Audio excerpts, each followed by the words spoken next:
Okay, I'd say that the seed that sprouted Mauve Group was the fact that John, the founder and co-founders of Mauve Group, was actually a telecoms engineer, and he and his colleagues when they started working in telecoms in the early 90s, they needed support with working in different locations and making sure they were compliant in the country where they were working.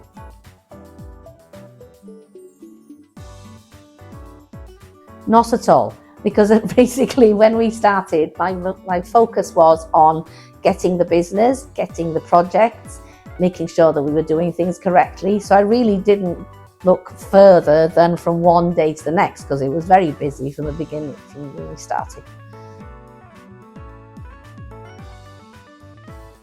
I'm not so sure that the world of HR has changed that much, because the labour laws are still the same in the countries wherever people are located. But what I would say has changed is that people are working more remotely, they want to work in different countries, they don't necessarily want to stay where they've always been. I mean, in the past, people used to be with a company for 20 years plus, whereas now people will move around and people want to work from different countries. So the world of HR has had to change to adapt to that.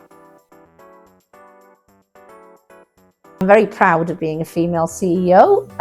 Basically, I think things have changed quite a lot from the days when I started, and there are far more female CEOs, and women take a far more prominent position now in the world of business in general, which is very positive.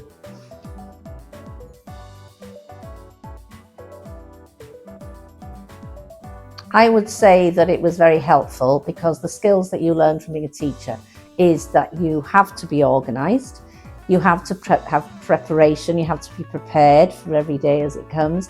You need to be confident to be able to speak to people, and also you need to be patient, you need to be positive and always keep confident. I've been very fortunate. There have been a lot of proud moments. I think the first proud moment was when we won our first project in Hungary.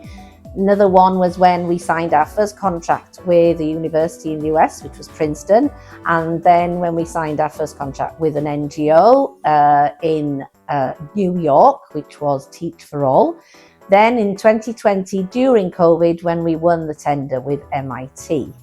And now recently, all the awards we've been submitting and winning, I would say the proudest moment was when we won the latest one, which was the HR Tech Provider of the Year.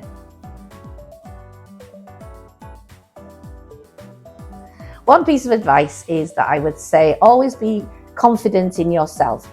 Take calculated risks, and even if you fail, just remember that you learn from any failure you have.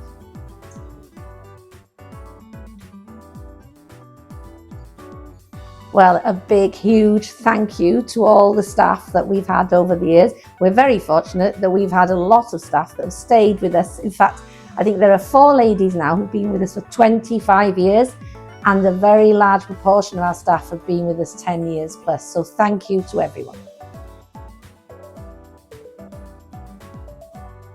Well, I hope that we can continue to develop new services that our clients require.